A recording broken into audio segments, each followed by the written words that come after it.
안녕하십니까. 서울 아산병원 이비인후과 박홍주입니다. 오늘 당국대 VFD 워크숍에서 이렇게 강의를 할 수 있게 되어 아주 영광으로 생각합니다. 당국대 VFD 워크숍은 근 30년 동안 이 VFD 워크숍을 통해서 우리 여러 선생님, 이비인후과나 이신경과 선생님들에게 VFD에 대한 지식을 가르쳐 주시고 많은 저변 확대에 많은 역할을 해왔던 것을 감사를 드립니다. 오늘 제가 맡은 제목은 칼로릭과 이 포지셔널 테스트에 대한 내용입니다. 제가 기본적인 검사 방법과 해석 방법에 대해서 말씀을 드리겠습니다. 칼로릭 테스트는 아주 기본적인 근본적인 검사죠. 그래서 귀 안에 따뜻한 물과 차가운 물을 집어넣어서 귀에서의 반응이 어느 정도 있느냐 없느냐 이제 이거를 확인을 해서 귀에서의 그 VOR 기능이 정상이다 아니면 줄어들었다 아니면 너무 과하다 이런 거를 확인을 하는 검사입니다. 그래서 이제 이 도식도를 보시면 귀 외이도에다가 뜨거운 물과 따뜻한 물과 차가운 물을 집어넣어서 그 변화를 보는 것이죠. 그래서 만약에 따뜻한 물을 넣었다면 이 미들리어에 있는 에어스페이스에도 따뜻한 게 온기가 전해질 거고, 그래서 이 라테랄 커넬, 그러니까 우리가 이제 환자를 눕혀서 라테랄 커넬이 수직으로 되게 고개를 한 30도 정도 굽히는 거죠. 숙여가지고 이 라테랄 커넬이 수직으로 대놓게 한 다음에 따뜻한 물을 넣으면 여기가 따뜻해지니까 이제 위로 올라가겠죠. 그래서 흥분을 라테랄 커넬에 가까이 물이 앰플라를 향해서 가기 때문에 이제 흥분이 되겠습니다. 여기 이제 그림이 약간 틀렸죠. 사실은 여기 그냥 붙어 있고 이렇게 돼야 되는데, 그래서 어쨌든 플루이드가 이 앰플러 피탈 방향으로 앰플러 쪽을 향해서 라테랄 커넬에 가게 되면 흥분이 되니까 이제 이 흥분하는 반응을 나타내는 거고, 만일에 차가운 물을 넣었으면 그 차가운 것 때문에 차가워지니까 차가워져서 거꾸로 내려가니까 이쪽으로 멀어지는 방향으로 돼서 이 라테랄 커넬이 억제가 되겠죠. 그래서 따뜻한 물과 차가운 물을 넣어서 그때의 반응을 보는 겁니다. 그러니까 이제 여기 그림을 보시면 여기 오른쪽이죠. 오른쪽 차가운 물, 따뜻한 물. 그래서 이제 오른쪽을 넣었더니 반응이 아주 훌륭하게 많죠. 근데 이제 여기 왼쪽을 따뜻한 물과 차가운 물을 했는데 반응이 영 시원치 않죠. 있긴 있는데 약하죠. 그러니까 이거 보면 왼쪽이 좀 약하구나. 이제 이거를 확인을 할 수가 있는 거고, 여기 보면 오른쪽에다 뜨거운 물, 차가운 물 다 집어넣는데 반응이 별로 시원찮고 여기 왼쪽도 시원찮죠. 그러니까 이제 반응이 거의 없는 거죠. 그러니까 이제 이분은 양쪽이 다 나쁘다는 거를 알 수가 있겠습니다. 그러니까 이제 결국은 따뜻한 물과 차가운 물을 넣어서 라테랄 커넬의 기능을 흥분과 억제를 해서 그때 반응을 보는 건데, 이제 문제는 이 검사가 이제 항상 뭐 세상에 완벽한 검사는 없으니까요. 만일 이 암시야에서 하지 않고 눈을 뜨고 만일 그 앞에 픽세이션이 가능하다면 그때는 잘 안 나오게 될 수가 있겠고요. 환자가 의도적으로 이제 뭐 지식이 정말 뛰어난 사람이 의도적으로 내가 상상을 해서 어느 한쪽만 쳐다보고 있겠다 이러면 이제 반응이 좀 줄어들 수 있겠죠.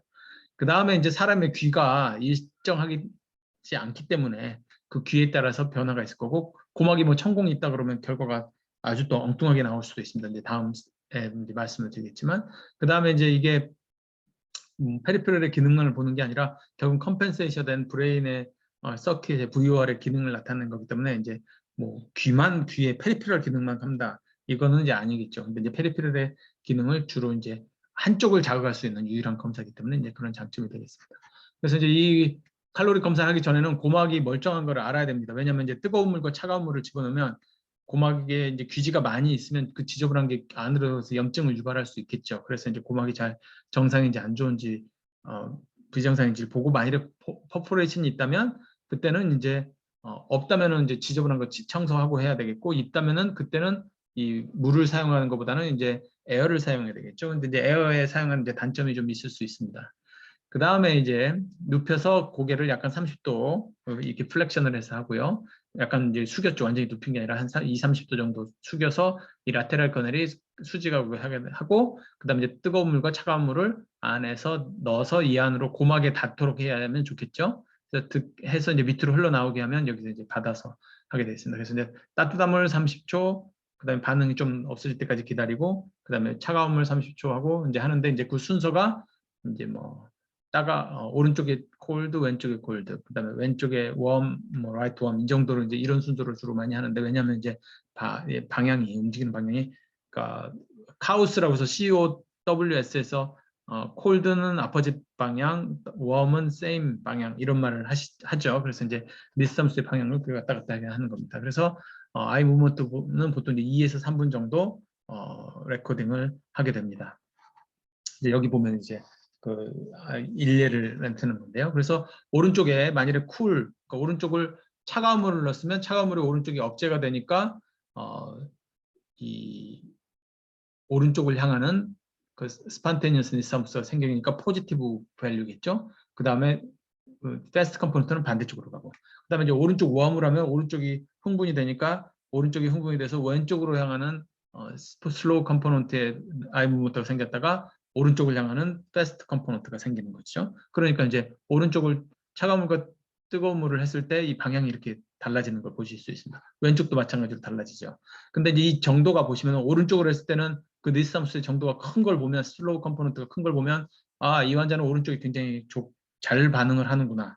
그 다음에 왼쪽은 반응이 좀 덜하네 이렇게 생각을 할 수 있겠죠. 근데 이거를 해석을 한다면 오른쪽이 아마 정상일 거고 이게 반응이 이 정도 큰 게, 그 다음에 왼쪽은 정상에 비해서 좀 작다 이렇게 이제 느낄 수 있겠죠. 그래서 이제 그 수치로 그걸 표시를 하려면 이제 정키스 포뮬러라는 걸 사용을 합니다. 그래서 이 양쪽에 다 뜨거운 물, 차가운 물을 다 넣은 거에 때 반응을 전체를 더한 다음에 이제 왼쪽에서의 반응의 합과 오른쪽에서 반응을 합의 차이를 구하면 양쪽의 차이를 퍼센테이지로 알 수가 있겠죠. 그래서 이제 이 퍼센테이지를 보고 이 유전자는 이쪽이 좀 약하구나. 그래서 그 합에 이제 양쪽에 다 더한 거에서 이 차이의 값이 한 25%나 20% 정도 사용하는 그 랩도 있고요. 25% 사용하는 랩도 있는데 25% 이상의 차이가 있으면 그거는 이쪽이 좀 약하구나. 이제 이렇게 판단을 할 수가 있다는 것이죠.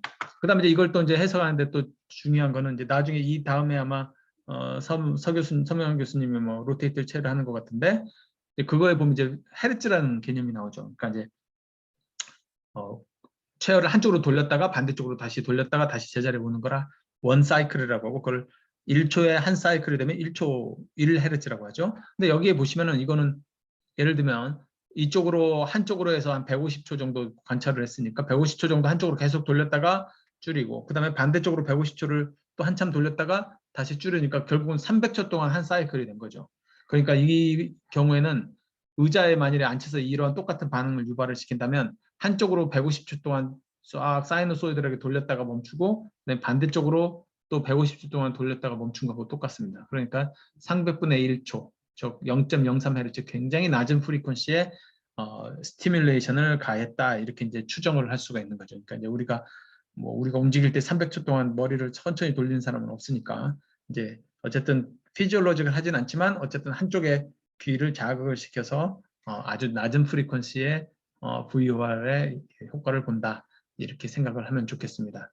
그래서 이제 이거는 귀를 자극해서 하는 거기 때문에 반대쪽은 자극하지 않고 한쪽만 자극하는 그런 장점이 있을 거고, 그래서 아무래도 이 베스트라 엔드 오간의 기능을 잘 더 확인을 할 수 있을 거라고 이제 생각을 하는 겁니다.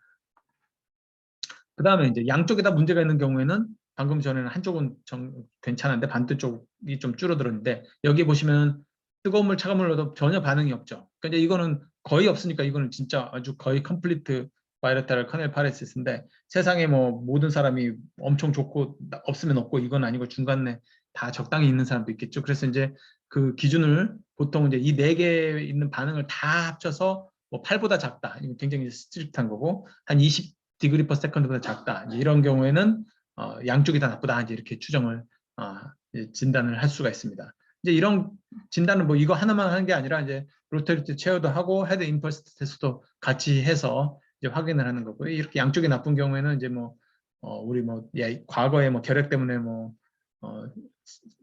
스트եպ토마이신을 많이 했을 때도 있겠지만 요즘은 이제 굉장히 드물죠. 요즘에는 이제 시스테믹 인펙션으로 있거나 아니면 이제 CNS 그러니까 센트럴 프로블럼이 있는 경우가 이제 많이 있을 수 있겠습니다.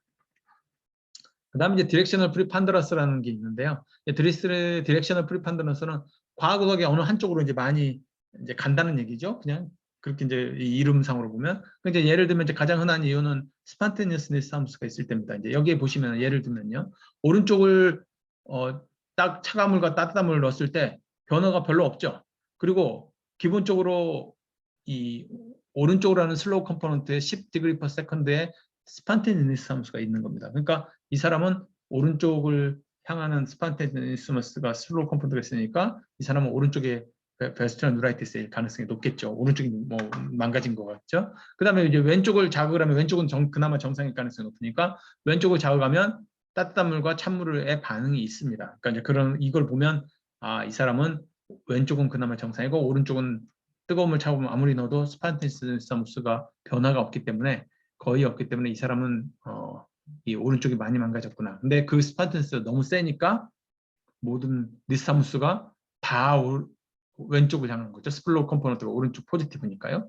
다 왼쪽에 스판테니스 니스타무스가 아니 왼쪽으로 향하는 니스타무스가 다 관찰되지만 그 변화의 차이를 보면 이 반응이 왼쪽은 있고 오른쪽은 거의 없구나 이걸 이제 볼 수가 있는 겁니다. 근데 이제 여기서 있는 것처럼 이렇게 어떤 짓을 해도 계속 오른쪽의 슬로우 컴포넌트, 그러니까 왼쪽을 향하는 니스타무스가 계속 있다는 디렉셔널 프리판들런스가 이제 있다는 것을 볼 수가 있겠죠. 이제 이 말은 이거를 계산한다면 이제 오른쪽으로 향하는 반응과 왼쪽을 향하는 반응을 차이를 이제 구하면 되겠습니다. 근데 이제 이 임상적으로 이게 과거에는 뭐 좀 사용을 했는데 요즘에 이제 임상적으로 크게 사용을 하지 않기 때문에 그런 보통은 이런 스판테니스 함수가 있어서 있다는 것을 이제 이해하시면 좋을 것 같습니다. 그 다음에 이제 드물게 과하게 이제 물을 넣는데 너무 심하게 반응이 있어서 환자가 막 심하게 어지러운 경우가 있을 수가 있겠죠. 이제 그런 경우에는 이제 뭐 예를 들면 콜드를 양쪽을 했을 때 뭐 100 degree per second 이상이거나 아니면 전체를 웜을 했을 때 뭐 150 이상이다든지 뭐 이거는 이제 랩마다 있는데 이제 예를 들면 뭐 이런 이제 과하게 심하게 반응이 있는 경우는 이제 결국은 우리가 세레벨름이 항상 이니비션하는 역할을 하잖아요. 그래서 이제 이니비터리 이펙트가 있는 세레벨름에 리전이 있는 경우에는 이제 심하게 이런 리스탐스가 생긴다고 돼 있는데 이제 이거를 굳이 뭐 이거 갖고 진단을 하는 거는 크게 도움은 되지는 않는 것 같습니다. 이제 예를 들면 이제 베스피널 마이그레인 환자에서도 또 심하게 환자가 어지럼증을 더 호소하면서 이 슬로우 컴포넌트가 굉장히 높게 나오는 경우도 있다고도 돼 있고요. 근데 이제 이걸 가지고 어떤 뭐 진단을 하는 거는 아니고 이런 경우가 굉장히 심하게 있다면 이 환자는 뭔가 이니비션하는 이펙트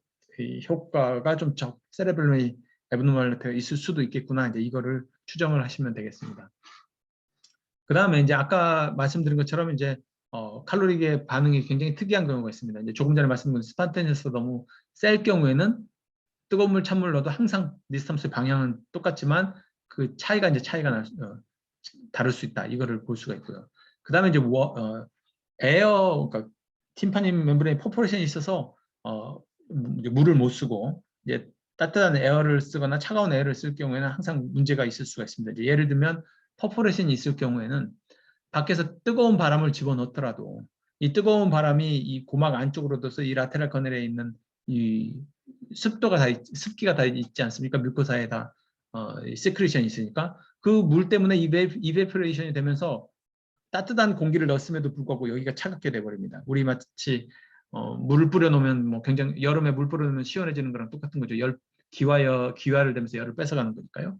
그렇기 때문에 퍼포레이션이 된 있는 환자에서는 아주 엉뚱하게 이런 그래프가 나올 수 있습니다. 여기 보면은 왼쪽에 따뜻한 공기를 넣는데 마치 왼쪽에 콜드 공기를 넣은 것과 똑같은 반응이 나타나는 거죠. 왜 그러냐면 이베이퍼레이션 때문에 쿨링 이펙트가 생기는 거죠. 이제 이런 경우는 퍼포레이션이 있을 경우에도 될 수도 있고 심지어는 퍼포레이션이 없고 웨이도에 이제 엑제마처럼 물이 다 있을 경우에는 따뜻한 공기를 넣었을 때 이런 문제가 생길 수 있다. 이거를 알아야 되고요. 그런데 이거를 억제하려면 결국 이제 습도가 부족해서 그런 거니까 가습이 된 따뜻한 공기를 넣으면 되겠죠. 이제 그런 이제 특수한 기기가 필요한 거니까 그렇게까지 하기는 사실 어렵죠. 그걸 준비해서 있는 검사는 없기 때문에 그래서 이제 결론은 에어로 할 때는 그 결과가 엉뚱하게 나올 수 있다. 이제 그거를 좀 고려를 하시면 좋을 것 같습니다.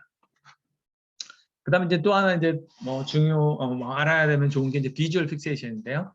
예를 들면 이제 칼로리 검사를 하다가 아까 말씀드렸죠 이제 암시야에서 하는 거죠. 이제 앞에 가려서 안 보이게 하다가 앞에를 딱 빼고 이제 뭐 불빛을 보여주면서 거기에 픽세이션을 시키는 거죠. 그러면 이제 니스탐수가 확 줄어드는 거죠. 그럼 이제 아까도 말씀드린 이렇게 확 줄어드는 거와 만일에 아무 생각이 없이 뭐 암시야에서 안 했다면 결과가 정상으로 안 나오겠죠. 그래서 이렇게 앞에 있는 고글에서 이제 앞에 있는 걸 벗기고 픽세이션 할 수 있는 빛을 주거나 어떤 특정을 사물을 손을 보라든지 이제 뭐 방안이 충분히 밝다면 그런 방법으로 사용을 해서 하게 되면 디스턴스가 확 줄어든 걸 알 수 있고 이게 확 줄어들어야지 정상인 거죠. 그래서 50% 이상은 줄어들어야 된다. 이제 그게 되고 그게 안 돼 있을 경우에는 뭔가 센트럴한 프로블럼이 있을 수 있다 는 거고요. 뭐 이거 하나만 갖고 여기만 하나 있고 나머지 다 정상이라면 이제 그거는 이제 사람이 부주의해서 별로 픽세이션 안 해서 그럴 수도 있겠죠. 그래서 이제 모든 거를 검사 결과를 잘 종합적으로 판단을 하셔야 되겠습니다. 그래서 이제 만일에 픽세이션을 열심히 환자가 하려고 하는데도 진짜 안 된다. 이제 이런 경우에는 스무스 퍼스트 에브노멀티가 같이 동반되는 경우가 많고 이런 경우에는 이제 센트럴 프로블럼이 있을 수도 많겠고 그다음에 다른 검사 결과의 결과를 확인을 해서 같이 문제가 있는지 한번 보시는 게 중요하겠습니다. 그래서 이제 요약을 하면 칼로리 검사는 뭐 COM 환자가 있든지 옛날에 수술을 했던 사람이든지 환자가 코어퍼레이션을 잘 안 한다든지 뭐 메디케이션 먹었다든지 뭐 이런 사람의 경우에는 결과가 신빙 믿지 못할 검사가 나올 수도 있다는 것을 이제 항상 알고 있어야 되겠고요. 그다음에 이 칼로리 검사는 이제 로우 프리퀀시의 리스판스를 보는 거기 때문에 이게 우리가 일상생활에서 쓰는 거는 아니다. 그렇지만 거꾸로 생각하면 우리가 일상생활에서 사용하는 게 아니기 때문에 컴펜세이션의 영향을 덜 받을 결과를 볼 수도 있다. 이렇게 생각을 할 수가 있겠죠. 그다음에 이 칼로리 검사의 장점은 한쪽만 자극하고 반대쪽을 안 걷는 거죠. 우리가 로테이트 체어는 한쪽으로 돌리면 한쪽은 흥분, 한쪽은 억제가 되니까 이게 한쪽만 자극하는 게 불가능하지 않습니까? 헤드 임펄스도 마찬가지고요. 그렇지만 이제 이거는 한쪽만 뜨거운 물과 차가운 물에서 한쪽만 자극할 수 있는 그런 장점이 있을 수 있고 상대적으로 가격이 싸다 이런 장점이 있을 수 있겠습니다. 뭐 칼로리 체어, 헤드 임펄스 다 있는데 이거를 다 하면 좋지만 어느 게 더 좋는지 뭐 하나만 골라야 된다면 가장 좋은 거는 헤드 임펄스가 가장 간단하니까 제일 좋겠죠. 그렇지만 이 검사할 수 있는 프리퀀시 차이가 있다는 것을 항상 아셔야 됩니다. 예를 들면 매니에르 렌즈에서는 칼로릭에서 100% 왼쪽이 망가진 사람도 헤드 임펄스에서는 거의 정상으로 나올 수 있습니다. 그러니까 이제 예를 들면 이제 저희가 2005년에 낸 결과를 보면 베스천 유라이티스에서는 칼로릭이 문제가 있는 사람은 헤드 임펄스에서 문제 있는 경우가 많은데 매니엘에서는 칼로릭에서 에브노말이 많아도 헤드 임펄스에서는 정상인 경우가 많아요. 그러니까 이제 거꾸로 생각하면 칼로리 검사해야지 문제가 있는 거를 우리가 확인을 할 수 있는 거라는 얘기죠. 근데 이게 비단 매니에르뿐만 아니라 마이그네스 버티고 환자에서도 이게 있습니다. 예를 들면 저희 병원에서 이제 뭐 2015년, 16년에 낸 결과를 보면 환자에 따라 군마다 다른데요. 그러니까 예를 들면 칼로릭에서 20%가 마이그네스 버티고 환자에서 에브노말인데 헤드 임펄스는 더 적은 거죠. 마치 매니에르처럼. 그 다음에 심지어는 이제 환자 군마다 뭐 6개월 이상 굉장히 심했던 마이그레인 환자에서는 42%에서 에브노말인데 헤드 임펄스에서는 8%밖에 에브노말이 없는 거죠. 그러니까 이제 만일에 검사를 헤드 임펄스를 많이 한다면 이 사람은 칼로릭에서 에브노말인데 우리가 모르고 지나갈 수도 있는 거예요. 그러면 우리가 환자한테 VOR에 문제가 있는 걸 말을 못하죠. 검사를 하지 않았으니까. 그러니까 이제 가장 좋은 거는 다양한 프리퀀시별로 다양한 검사를 해서 환자가 이 VOR 시스템에 문제가 있는지를 확인하는 것도 중요하기 때문에 가능하면 할 수 있으면 다 하면 좋을 거라고 생각이 듭니다. 다음으로는 이제 짧게 포지셔널 테스트에 대해서 말씀을 좀 드리겠습니다. 포지셔널 테스트는 이제 결국은 이제 BPPV 환자에서 이 환자의 안구의 움직임을 이제 이해하는 데 도움이 되는 거죠. 그거를 이해하기 위해서는 우리 뇌에서의 VOR의 패스웨이가 굉장히 복잡합니다. 어차피 뭐 그 내용을 아실 수도 없고 우리 신경과 선생님은 잘 아시겠지만 이비인후과 선생님 그걸 뭐 다 기억하시고 어디에 문제가 있으면 뭐 어떻게 서브트란 그런 차이가 있다는 것을 아시면 좋지만 일단은 근본적으로 그런 대부분의 환자가 이제 이비인후과에 외래 걸어오는 환자들은 대부분은 다 BPPV 환자가 대부분이기 때문에 이제 그 BPPV 환자의 안구의 움직임을 이해를 하려면 이제 이 그림을 잘 이해하는 게 중요합니다. 그래서 이제 예를 들면 이 왼쪽 안테리어 커넬에 패러렐하게 이제 중심으로 하고 머리가 움직인다면 그때 움직이는 아이의 무브먼트는 그 플레인의 동반된 플레인에서만 움직인다는 거죠. 그러니까 이제 예를 들면 우리가 쉽게 얘기하면 고개를 좌우로 왔다 갔다 하는 이 무브먼트를 하게 되면 그 플레인에서 눈동자가 움직이는 겁니다. 그러니까 예를 들면 여기서 오른쪽으로 고개를 오른쪽으로 보게 되면 머리를 오른쪽으로 돌리면 눈은 왼쪽으로 가게 되는 거고 그렇게 예를 들면 오른쪽에 돌리면 오른쪽에 라테랄 커넬이 흥분이 되는 거고요. 왜냐하면 오른쪽으로 돌리게 되면 이 엔돌림프가 오른쪽에 앰플라리 쪽에 향해 가죠. 그러면 반대쪽에 있는 오른쪽 눈에 있는 미디알 렉투스와 왼쪽 눈에 있는 라테랄 렉투스가 수축을 해서 눈을 왼쪽으로 간 다음에 고개를 돌렸던 오른쪽 방향으로 패스트 컴포넌트가 생기는 거죠. 그러니까 우리가 이제 실제로 눈으로 보는 거는 패스트 컴포넌트를 보는 거기 때문에 내가 오른쪽으로 고개를 돌리면 결국 오른쪽으로 향하는 패스트 컴포넌트를 우리가 이제 확인을 할 수가 있는 겁니다. 그러니까 결국은 내가 흥분시키는 그 머리의 방향이 내 머리의 움직임이 결국은 안구라고 생각하시면 이해가 가는 거죠. 그래서 오른쪽으로 머리를 돌리면 안구의 방향이 반대쪽으로 갔다가 그 오른쪽으로 돌리는 그 방향으로 패스트 컴포넌트가 생기는 겁니다. 그래서 거꾸로 오른쪽에 라테럴 커넥이 흥분이 되면 안구의 움직임의 패스트 컴포넌트는 오른쪽을 향해서 가는 것을 우리가 볼 수 있는 거죠.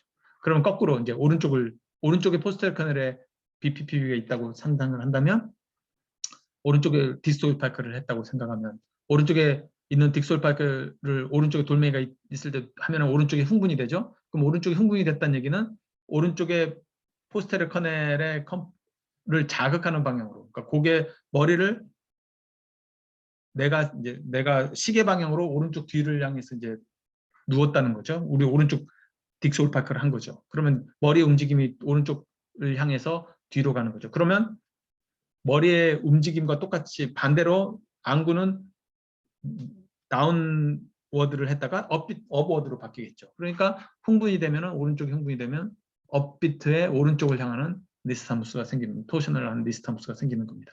그래서 이제 이거를 3차원적으로 머리를 잘 생각을 하셔서 이 환자를 보실 때 그 머리의 움직임과 안구의 움직임을 상상을 하시고 보신다면 이제 충분히 쉽게 이해를 하실 수가 있는 겁니다.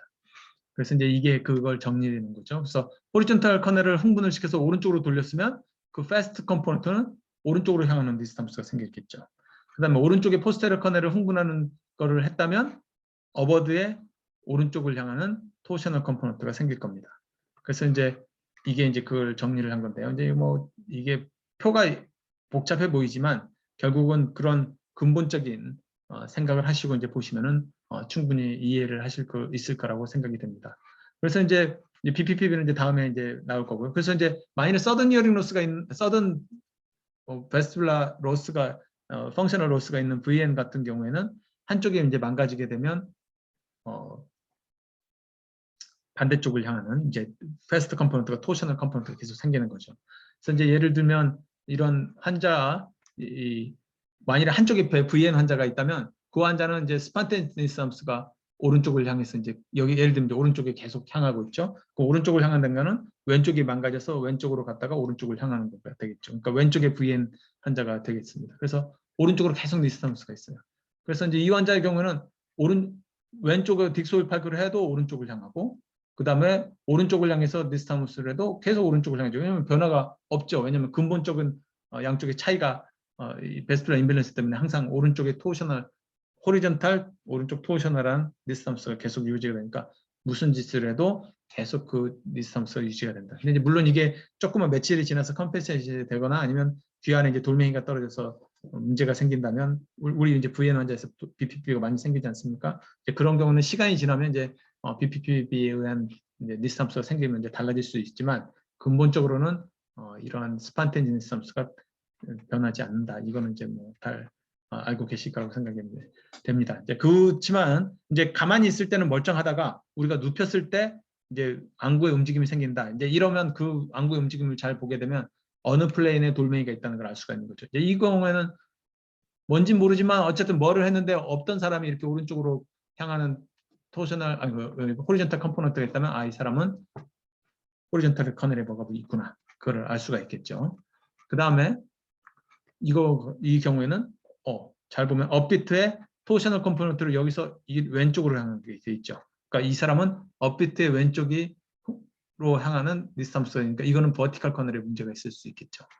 그 다음에 이거는 이렇게 돼 있죠. 그래서 왼쪽에 토셔널로 가는 다운비트 니스타무스에 있는 걸 보면 이 사람은 버티컬 커넬에 어딘가 문제가 있구나. 이거를 알 수가 있습니다. 그래서 이제 우리가 포스테리어 커넬에 BPPV가 있으면은 돌멩이가 어디 있는지 보시면 알겠죠. 그래서 이제 돌멩이가 양쪽에 있다고 가장 흔한 게 포스테리어 커넬이죠. 여기에 있을 경우에는 왼쪽에 있다고 치면은 여기에 있다가 눕히면 이게 떨어지면서 멀어지면서 왼쪽에 포스테리어 커넬을 흥분을 시켜서 니스타무스가 생기는 거죠. 만일에 안테리어 커넬이 있다면 여기에 있겠죠. 그럼 왼쪽으로 해서 눕히면 여기도 안테리어 커넬에서도 멀어지니까 안테리어 커넬을 흥분을 시킵니다. 그러니까 결국은 환자가 앉은 상태에서 눕힐 때는 안테리어 커넬이나 포스테리어 커넬 돌멩이가 있을 때는 다 흥분시키는 거죠. 그래서 딕스홀파크라면 눕힌 다음에 한 1, 2초나 5초의 레이텐시가 있다가 돌멩이가 서서히 떨어지면서 증상을 유발해서 보통 한 1분 안에 시간이 지나면 없어지면서 그때는 어지러우면서 이제 다시 환자를 일으키면 이제 리버스 니스타무스가 생기는 경우도 있고 없을 수도 있고, 그 다음에 한두 번 하면 돌멩이가 퍼져서 이제 없어진다. 이거는 이제 우리가 잘 알고 계시는 겁니다.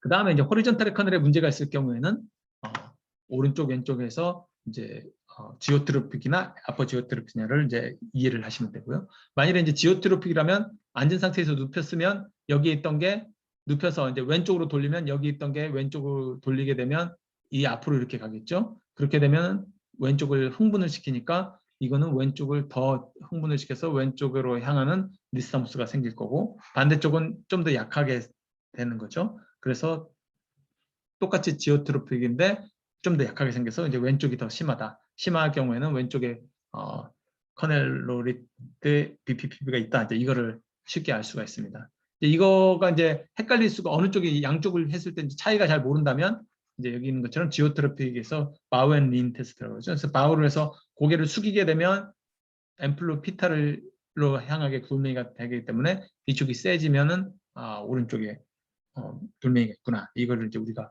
이해를 할 수가 있게 되겠습니다.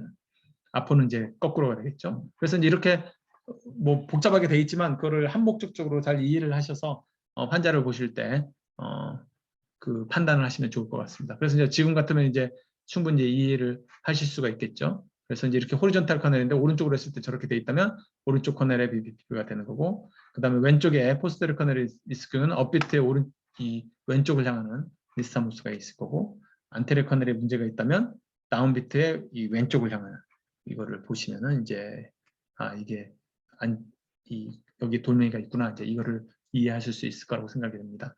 근데 이제 이거 있는 것처럼 이제 센트럴 니스타무스가 이제 있는 경우가 있습니다. 그러니까 이제 페리피럴은 아까 말씀드린 눕혔을 때 조금 1, 2초 있다가 생기고 그게 보통 한 1분 정도 지나면 1, 2분 지나면 없어져야지 정상이겠죠. 왜냐면 이제 돌멩이가 그래비티 디펜던트한 포지션으로 가면 없어져야 되니까요. 물론 이제 큐플로리티아시스가 있으면 계속 있겠죠. 그러면 이제 센트럴하고 구별하기 어렵겠지만 이거 검사만 하는 게 아니라 다른 검사를 다 종합적으로 판단을 하기 때문에 이제 그걸 다 판단을 해서 이게 센트럴이냐 페리피럴이냐를 구별을 하셔야 되겠죠. 그렇지만 이제 물론 이제 완전히 뭐 BPP가 똑같이 생겨서 그런 경우가 있겠지만 센트럴에서 있을 수 있지만 이제 그런 환자가 많지는 않습니다.